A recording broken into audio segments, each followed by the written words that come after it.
सारी दुनिया है लॉकडाउन में, कोरोना है सबका रोना। डरने वाली बात नहीं है, सावधानी हमको रखनी है। 1 मीटर की दूरी से ही बात है हम सबको करनी है। बच्चों आओ पढ़ो सभी, कोरोना से डरो नहीं। बच्चों आओ पढ़ो सभी, कोरोना से डरो नहीं। पढ़ना लिखना है सबको, आगे बढ़ना है सबको।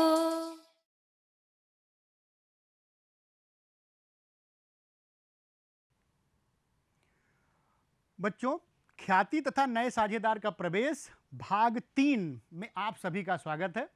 इस भाग में हम लोग नए साझेदार के प्रवेश के बारे में, लेखांकन संबंधी जो समस्याएं हैं उनके बारे में डिटेल स्टडी करेंगे। इससे पहले जो 2 भाग था वो उसमें ख्याति के बारे में हम लोगों ने स्टडी किया था, जिसमें ख्याति का थ्योरेटिकल तथा ख्याति के मूल्यांकन की विधियों के बारे में हम लोगों ने पढ़ाई की थी। आज हम लोग अध्ययन करेंगे नए साझेदार के प्रवेश पर जो लेखांकन संबंधी समस्याएं आती हैं वो कौन कौन सी आती हैं, जनरल एंट्री कौन कौन सी होती है, खाते कौन कौन से बनते हैं, ये हम लोग देखेंगे। और इसके बाद अगले भाग में हम लोग देखेंगे कि साझेदार के प्रवेश पर न्यूमेरिकल संबंधी समस्याएं कैसे हम लोग करेंगे। तो आज हम लोग शुरू करते हैं अपने चर्चा का विषय कि आज हम लोग क्या क्या करेंगे। नए साझेदार के प्रवेश के बारे में जानेंगे कि साझेदारी अधिनियम के तहत ये कौन कौन सी धारा के अंतर्गत इनका प्रवेश होना है। सेकेंड, हम लोग देखेंगे कि उनके अधिकार और उत्तरदायित्व तो कौन सा होता है जब नया साझेदार प्रवेश करेगा। थर्ड, हम लोग देखेंगे कि नए साझेदार के प्रवेश के समय कौन कौन सी हमारी लेखांकन समस्याएं होंगी, जैसे कि नया लाभ हानि अनुपात की गणना, नए साझेदार की पूंजी का लेखा, ख्याति का लेखांकन, संपत्तियों एवं दायित्वों का पुनर्मूल्यांकन कैसे होगा, अवितरित लाभ हानि एवं संचयों का विभाजन कैसे होगा, और फिर अंत में हम देखेंगे कि पूंजी का समायोजन कैसे होगा। तो इस तरीके से आज हम लोग नए साझेदार के प्रवेश से संबंधित लेखांकन संबंधी समस्याओं का अध्ययन करेंगे। अब हम लोग देखेंगे कि नए साझेदार का प्रवेश। नए साझेदार के प्रवेश में साझेदारी अधिनियम की धारा 31 की 1 के अनुसार, जो साझेदारी अधिनियम 1932 है हमारा, उसकी धारा 31 की 1 के अनुसार ये प्रोविजन दिया गया है कि नए साझेदार का प्रवेश किया जा सकता है यदि सभी साझेदार आपस में सहमत हों। यदि सभी साझेदार पूर्णतया सहमत हैं तो नए साझेदार का प्रवेश किया जा सकता है। नए साझेदार के प्रवेश पर नया साझेदारी संलेख बनेगा तथा पुराना साझेदारी संलेख हमारा समाप्त हो जाएगा। यानी जब जब साझेदारी का पुनर्गठन होगा, पुनर्गठन के बारे में हम लोग चर्चा कर चुके हैं, पुनर्गठन होगा तब लाभ हानि अनुपात में परिवर्तन होगा, उस टाइम पे नया साझेदारी संलेख हमारा बनेगा, पुराना साझेदारी संलेख हमारा समाप्त हो जाएगा। इसको हम लोग कहते हैं साझेदारी का समापन। तो पुरानी जो साझेदारी होगी वो पुराने पार्टनर के बीच में होगी, और जो नई साझेदारी बनेगी वो नए पार्टनर के साथ ले करके पुराने पार्टनर को उनके साथ में बनेगी। मान लो 2 पार्टनर हैं तो ये पुरानी साझेदारी हो गई, एक नया पार्टनर एडमिट कर रहा है तो 3 पार्टनर के साथ जो नई साझेदारी संलेख बनेगी वो जिस दिन नया पार्टनर एडमिट करेगा उसी दिन से उसका प्रभाव प्रारंभ हो जाएगा। तो ये तो हो गया नए साझेदार के प्रवेश पर। अब हम देखेंगे नए साझेदार के अधिकार और उत्तरदायित्व। तो बच्चों, नया साझेदार जिस तिथि को साझेदारी में प्रवेश करेगा उस तिथि से उसका उत्तरदायित्व प्रारंभ होगा। इससे पहले के कार्यों के लिए वो किसी भी तरह से उत्तरदायी नहीं होगा। जिस दिन वो फर्म में प्रवेश करेगा, जिस तिथि से वो प्रवेश करेगा, उस तिथि से उसका उत्तरदायित्व हो जाएगा। और उसके अधिकार और उत्तरदायित्व क्या होंगे? उसके अधिकार और उत्तरदायित्व प्रारंभ में 2 हमारे होंगे। ये फर्म के भावी लाभों में हिस्सा प्राप्त करने का अधिकार, और दूसरा होगा फर्म की संपत्तियों में हिस्सा प्राप्त करने का अधिकार। तो दो लाभ अधिकार के साथ वो प्रवेश करेगा, एक लाभ में प्राप्ति के लिए और एक संपत्तियों में प्राप्ति के लिए। बाकी बाद में जब साझेदार वो बन जाएगा तो उसके बहुत सारे अधिकार होंगे। पूर्ण संचालन में वो रहेगा, रजिस्टर को देखने का अधिकार होगा, वो एक तरीका स्वामी होगा, और जिस तरीके से व्यवसाय के स्वामी के जो अधिकार होते हैं वो सभी अधिकार उसको प्राप्त हो जाएंगे। तो नेक्स्ट में चलेंगे। देखेंगे कि साझेदार के प्रवेश के समय लेखांकन संबंधी समस्याएं कौन कौन सी आती हैं। सबसे पहला नए लाभ हानि अनुपात की गणना हमारी होती है।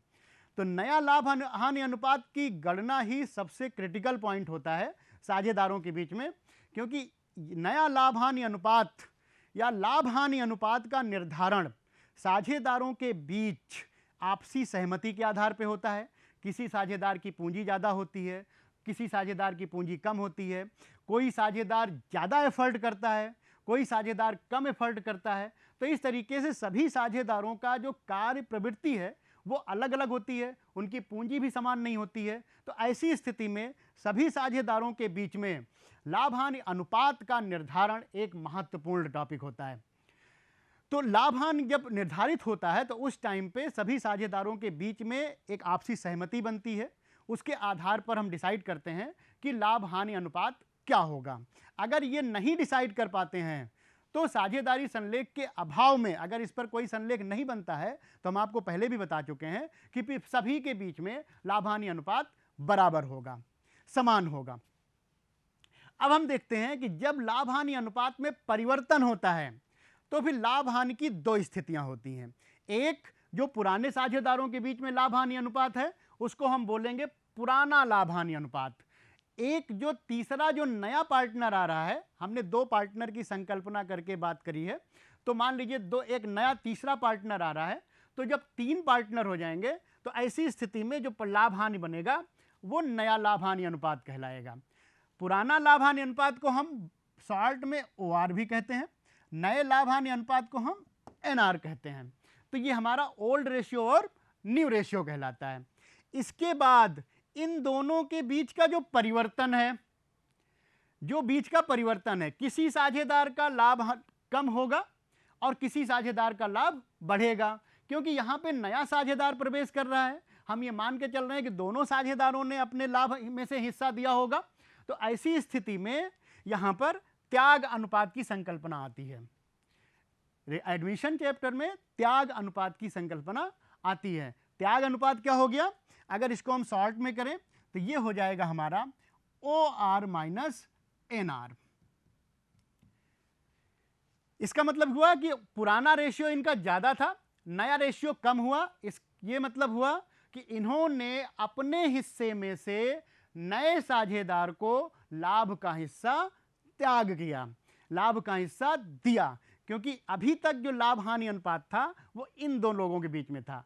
तीसरे पार्टनर के आने पे वो भी लाभ हानि अनुपात का वो बनेगा, हिस्सेदार बनेगा। तो ऐसे में दोनों साझेदारों का या शर्तों के अनुसार किसी एक साझेदार का लाभ हानि अनुपात कम होगा और किसी का बढ़ेगा। ये वहां पर सहमति के आधार पर निर्धारित होगा। लाभ प्राप्ति अनुपात किसका है? जिसे लाभ प्राप्त होगा, जिसे लाभ हानि शेयर मिलेगा।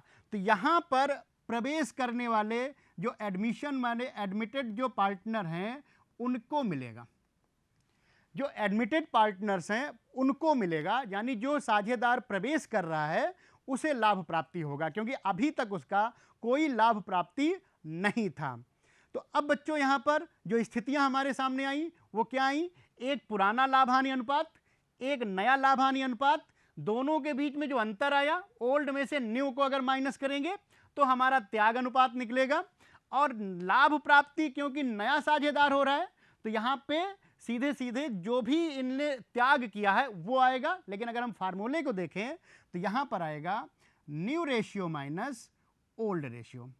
तो यहां पे अभी इसका कोई न्यू रेशियो नहीं है, नए पार्टनर का कोई ओल्ड रेशियो नहीं है। तो ऐसी सिचुएशन में यहां पे नया रेशियो ही उसका पूरा गेनिंग बनेगा। अब हम आगे बात करेंगे नए साझेदार की पूंजी का लेखा। जब कोई साझेदार साझेदारी फर्म में प्रवेश करता है तो उसे दो तरह का अमाउंट लेकर के आना होता है। एक संपत्तियों में हिस्सेदारी के लिए, संपत्तियों में हिस्सेदारी के लिए उसे पूंजी लेकर के आना होता है, और दूसरा लाभ में हिस्सेदारी के लिए उसे ख्याति का हिस्सा लेकर के आना होता है। तो अब पूंजी का लेखा कैसे करेंगे? पूंजी वो नगद लेके आ सकता है, पूंजी वो संपत्तियों के रूप में लेके आ सकता है, पूंजी वो संपत्तियों और दायित्वों के रूप में लेकर के आ सकता है, या फिर पूंजी वो बैंक खाते के रूप में लेकर के आ सकता है। तो इस तरीके से पूंजी लाने के विभिन्न विकल्प उसके पास उपलब्ध हैं। जैसी साझेदारों के बीच में सहमति बनती है उसी के आधार पर वो पूंजी लेकर के आ जाता है। तो अब एक एक करके हम बात करेंगे। अगर हम बात करते हैं, सबसे पहले बात करते हैं कि अगर साझेदार नगद लेकर के आता है, तो नगद अगर लेकर के आता है तो फिर हम लिखेंगे cash account debit to new partners capital account. Capital उसकी क्रेडिट होगी, लायबिलिटी बनेगा और कैश फर्म को मिलेगा, इसलिए cash account debit to new partners capital account. अगर वो बैंक खाते के थ्रू लेके आता है, चेक के द्वारा लेकर के आता है, तो ऐसी स्थिति में होगा bank account debit to new partners capital account. ये हमारी एंट्री बनेगी जब वो पूंजी को नगद लेकर के आएगा। इसके बाद अगर वो संपत्ति के रूप में लाता है, तो जो संपत्ति लेकर के आएगा, पर्टिकुलर एसेट्स, यानी जो भी संपत्ति लेकर आएगा वो फर्म को प्राप्त होगी। ये रियल अकाउंट के तहत एंट्री करेंगे कि जो भी फर्म को प्राप्त होगी वो बेटा डेबिट होगा। तो ऐसी कंडीशन में मान लीजिए मशीन लेकर के आता है तो मशीनरी अकाउंट डेबिट, फर्नीचर लेकर के आता है तो फर्नीचर अकाउंट डेबिट, और न्यू पार्टनर्स कैपिटल अकाउंट, यही उसकी कैपिटल मानी जाएगी। जो भी एसेट्स लेकर के आएगा, फिर ये एसेट्स बैलेंस शीट में चली जाएगी एसेट साइड में, और पर्टिकुलर अमाउंट जो कैपिटल का होगा वो लायबिलिटी साइड में आ जाएगा पुराने पार्टनर के साथ में। इसके बाद अगर वो संपत्ति और लायबिलिटी दोनों लेकर के आता है, ये ऐसी परिस्थिति में होता है जब किसी साझेदार का पहले से कोई छोटा मोटा बिजनेस चल रहा हो, या फिर कोई ऐसा बिजनेस है जिसमें वो चल रहा हो और वो अपने बिजनेस को लेकर के आ रहा है, तो वहाँ पर एसेट्स भी लेकर के आएगा और लायबिलिटी भी लेकर के आएगा। तो एसेट्स और लायबिलिटी अगर दोनों लेकर के आ रहा है, तो जितनी एसेट्स वो लेकर के आ रहा है सबको हम सीरियल वाइज लिखेंगे। पर्टिकुलर मान लो मशीन लेकर के आ रहा है, machine account debit. Suppose that furniture लेकर के आ रहा है, फर्नीचर अकाउंट डेबिट। तो जो जो एसेट्स वो लेकर के आएगा उन सभी को हम डेबिट करेंगे। जो लायबिलिटी लेकर के आएगा उन सभी लायबिलिटी को हम क्रेडिट करेंगे। और एसेट्स और लायबिलिटी के बीच का जो डिफरेंस होगा वो बच्चों उसका कैपिटल माना जाएगा। एसेट्स और लायबिलिटी के बीच का जो डिफरेंस होगा वो उसका कैपिटल माना जाएगा, और उसी कैपिटल के साथ हम उसको फर्म में प्रवेश देंगे। तो इस तरीके से अगर वो एसेट्स और लायबिलिटी दोनों लेकर के आ रहा है तो ये एंट्री बनेगी। अब हम बच्चों बात करेंगे ख्याति का लेखा। ख्याति का अभी हम इससे पहले भी आपको बता चुके हैं कि जब नया साझेदार फर्म में प्रवेश करेगा तो वो कैपिटल लेकर के आएगा एसेट्स में पार्टिसिपेट करने के लिए या बिजनेस में पार्टिसिपेट करने के लिए, और गुडविल लेकर के आएगा, वो अपने हिस्से की गुडविल लेकर के आएगा, वो फर्म में लाभ हानि अनुपात में हिस्सा प्राप्त करने के लिए। क्योंकि हम आपको पहले भी बता चुके हैं ख्याति वाले चैप्टर में कि जब जब लाभ हानि अनुपात में परिवर्तन होगा, गुडविल का मूल्यांकन किया जाएगा। जो त्यागशील साझेदार होंगे उन्हें गुडविल का हिस्सा मिलेगा, और जो गेनिंग पार्टनर्स होंगे वो देंगे ला करके। ये चाहे पुराने पार्टनर पर लागू हो चाहे नए पार्टनर पर लागू हो। तो नया साझेदार तो वैसे भी गेनिंग साझेदार है, क्योंकि अभी तक फर्म में उसका कोई हिस्सा नहीं था। तो इस सिचुएशन में वो आ रहा है तो वो पूरा का पूरा प्रॉफिट शेयर उसे मिल रहा है, जो भी उसके हिस्से का मिल रहा है वो अपने हिस्से का ख्याति ले करके आएगा, और जो सैक्रिफाइसिंग पार्टनर्स हैं उन्हें वो गुडविल मिलेगी। लेखांकन मानक 26 के अनुसार हमें कोई ख्याति खाता नहीं खोलना है, इस बारे में हम पहले भी डिस्कस कर चुके हैं। केवल ख्याति का मूल्यांकन हम लोग करेंगे और इसका एडजस्टमेंट हम लोग कैपिटल अकाउंट के थ्रू करेंगे। गुडविल आएगी, बिजनेस में एंट्री करे आएगी, उसका लेखांकन भी बिजनेस में होगा, लेकिन वो साझेदारों के पूंजी खाते के थ्रू आ जाएगी। नगद गुडविल अगर आ रही है या एसेट्स वाले के साथ गुडविल आ रही है तो ऐसी सिचुएशन में हम लोग उसे प्रीमियम नाम देते हैं। और अगर वो गुडविल नहीं लेके आ पा रहा है तो ऐसी सिचुएशन में हम लोग उसका करंट अकाउंट ओपन करते हैं। तो ये दो विधियां होती हैं। एक अगर ले करके आ रहा है तो ऐसी उसमें हम उसका प्रीमियम नाम देंगे। अब यहाँ पे अगर नगद लेकर के आ रहा है तो फिर हम लिखेंगे cash account debit to premium for goodwill account. और अगर चेक के माध्यम से लेकर के आ रहा है तो bank account debit to premium for goodwill account. दोनों ही कैश नेचर में है, एक कैश हमारा आएगा और एक हमारा चेक के थ्रू अमाउंट आएगा। फिर अगर वो ख्याति की राशि संपत्ति के रूप में लेकर के आ रहा है, ये ऑप्शन होता है कि अगर उसके पास प्रॉपर्टी है, वो कोई संपत्ति ऐसी लेके आ रहा है जिसका फर्म को ज़रूरत है, तो वो अगर संपत्ति लेके आ रहा है तो पर्टिकुलर एसेट्स अकाउंट डेबिट, क्योंकि यहाँ पे वो एसेट्स फर्म में आएगी। तो पर्टिकुलर एसेट्स मान लीजिए मशीनरी लेके आ रहा है, फर्नीचर लेके आ रहा है, तो जो भी एसेट्स लेके आ रहा है वो यहाँ पर जो है हम लिखेंगे। देखिए कैश भी हमारी एसेट्स होगी, जब लेकर के आएगा तो कैश अकाउंट हमने डेबिट किया।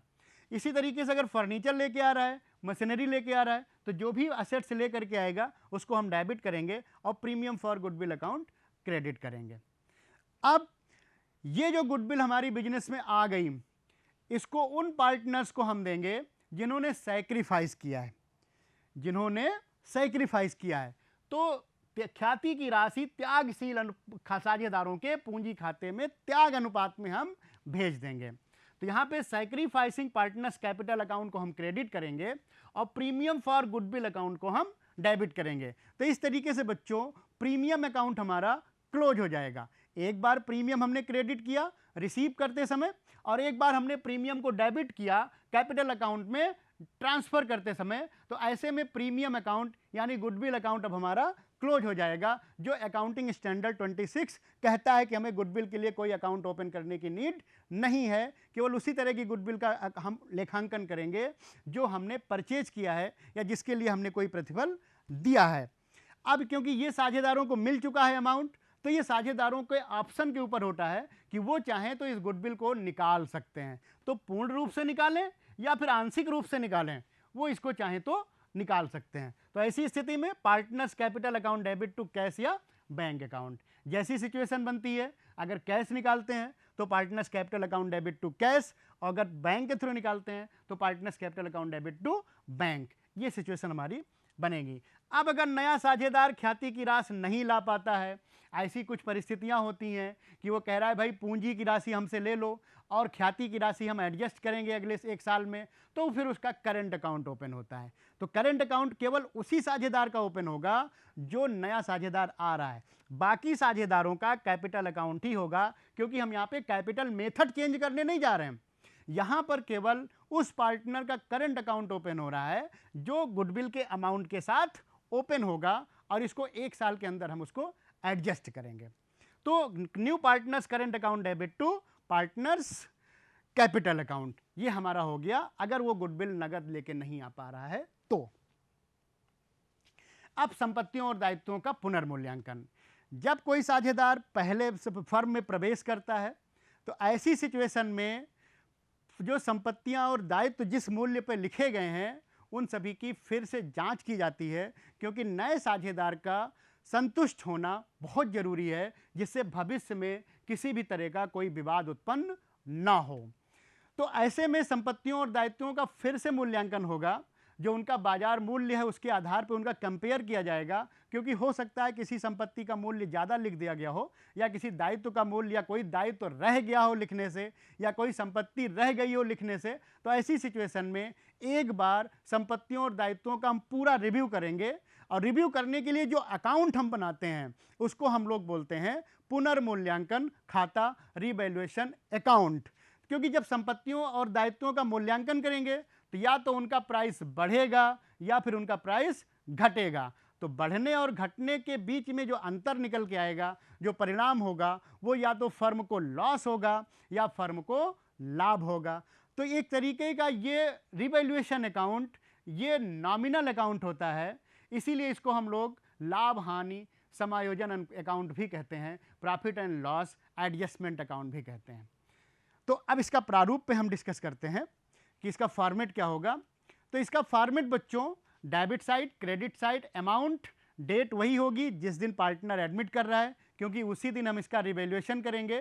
तो ऐसी सिचुएशन में यहाँ पर जो डेबिट साइड होगा वो लॉस या छूटे हुए एक्सपेंस के लिए, और ये आपका क्रेडिट साइड प्रॉफिट के लिए होगा, क्योंकि अभी हमने बताया कि इसका जो नेचर होता है नॉमिनल होता है।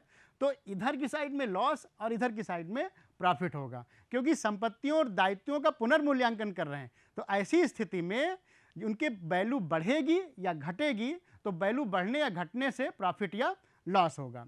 तो अब संपत्तियों का मूल्यांकन अगर बढ़ता है तो ऐसी सिचुएशन में लाभ होगा। तो लाभ की स्थिति में हम क्रेडिट साइड में एंट्री करेंगे। यहाँ पे लिखा हुआ increase in the value of assets. अगर संपत्तियों का प्राइस कम हो रहा है तो घाटा होगा। तो जितनी वैल्यू कम हो रही है वही वैल्यू हम यहाँ पे लिखेंगे, जितनी वैल्यू बढ़ रही है वही वैल्यू लिखेंगे। बढ़ करके कितनी वैल्यू हुई या घट करके कितनी वैल्यू हुई, उसका लेखांकन हम बैलेंस शीट में करेंगे, क्योंकि वो असेट्स और लायबिलिटी का फुल वैल्यू होगा, या बढ़ा हुआ या घटा हुआ वैल्यू होगा। इसके बाद लायबिलिटी की बात करें, अगर कोई लायबिलिटी का पैसा कम हो रहा है, अगर कोई लायबिलिटी का वैल्यू कम हो रहा है, तो ऐसी सिचुएशन में हमको प्रॉफिट होगा, तो यहाँ पे decrease in the value of liability.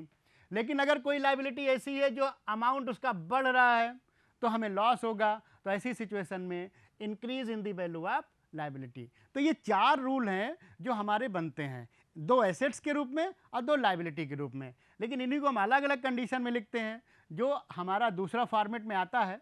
बाकी इन्हीं 4 में ये सारी कंडीशन भी आ जाएंगी।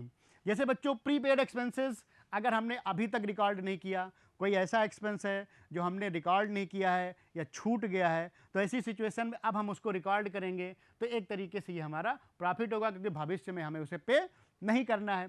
या फिर आउटस्टैंडिंग एक्सपेंसेस, ये हमारी लायबिलिटी है, अगर ये लायबिलिटी हमने रिकॉर्ड नहीं किया है तो एक तरीके से हमारा लॉस होगा, ये हमारी लायबिलिटी अब बैलेंस शीट में जाएगी और हमारी लायबिलिटी बढ़ जाएगी। तो इस तरीके से हम, अगर कोई मान लीजिए अनएक्रूड इनकम है या एक्रूड इनकम है, उसका भी एंट्री करेंगे। एक्रूड इनकम मतलब ऐसी इनकम जो हमारी अर्न हो चुकी है, ठीक है, तो उसको हम एक तरीके से प्रॉफिट होगा हमारा, तो हम यहाँ लिखेंगे। अनएक्रूड हमारा एक तरीके से लायबिलिटी बनेगा, तो हम उसको एक डेबिट साइड में लिखेंगे। अगर कोई प्रोविजन डेप्टर्स पे बनना है या एसेट्स पे बनना है, तो ऐसी सिचुएशन में वो हमारी लायबिलिटी को क्या करेगा, एसेट्स की वैल्यू को कम करेगा। लायबिलिटी नहीं, प्रोविजन एसेट्स पे होते हैं या फिर क्रेडिटर पे होते हैं।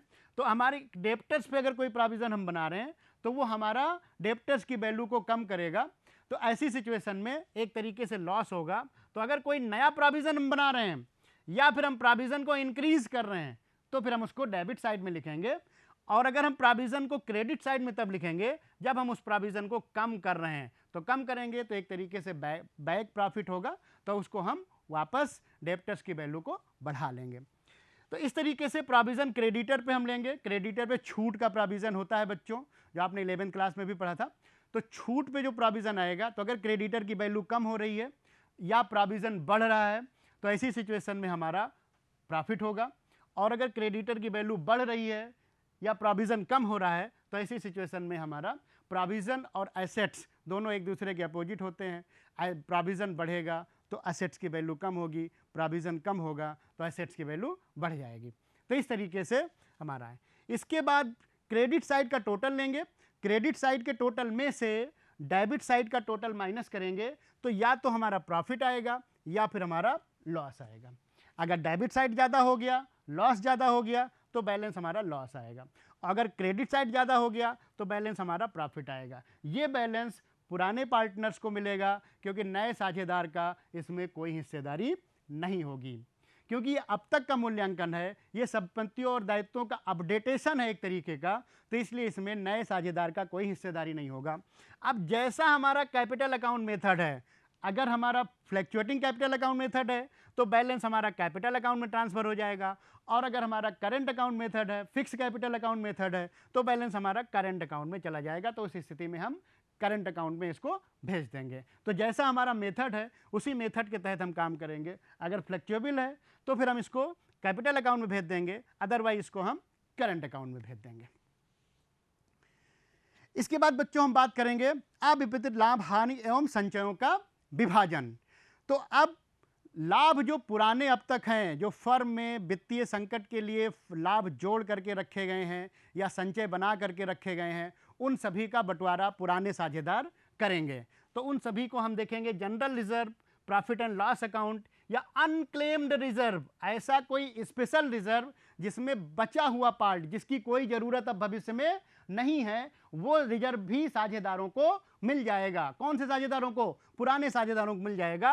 किस रेशियो में? ओल्ड रेशियो में मिल जाएगा। जैसा कैपिटल मेथड होगा उसी के तहत हम इसको एंट्री करेंगे। तो पार्टनर्स कैपिटल अकाउंट या फिर करंट अकाउंट के थ्रू इसको हम एडजस्ट करेंगे। इसके बाद फिर अगर कोई लॉस है तो ओल्ड पार्टनर्स कैपिटल अकाउंट या करंट अकाउंट डेबिट होगा, और कैपिटल लॉस या कोई आपका है प्रॉफिट एंड लॉस अकाउंट का है, या फिर कोई फिक्टिशियस एसेट्स है जैसे एडवर्टीजमेंट सस्पेंस अकाउंट है, या कोई एसेट्स है जो आगे उसकी ज़रूरत नहीं है, जो मार्केट में बिक नहीं सकती है, जिसकी वैल्यू नहीं है, उन सभी को पुराने पार्टनर्स डिस्ट्रीब्यूट करके उसे राइट ऑफ कर देंगे। अब हम आगे बात करेंगे बच्चों पूंजी का समायोजन। पूंजी का समायोजन दो तरीके से होता है, जिसे हम आपको न्यूमेरिकल क्वेश्चन में करके दिखाएंगे अगले भाग में।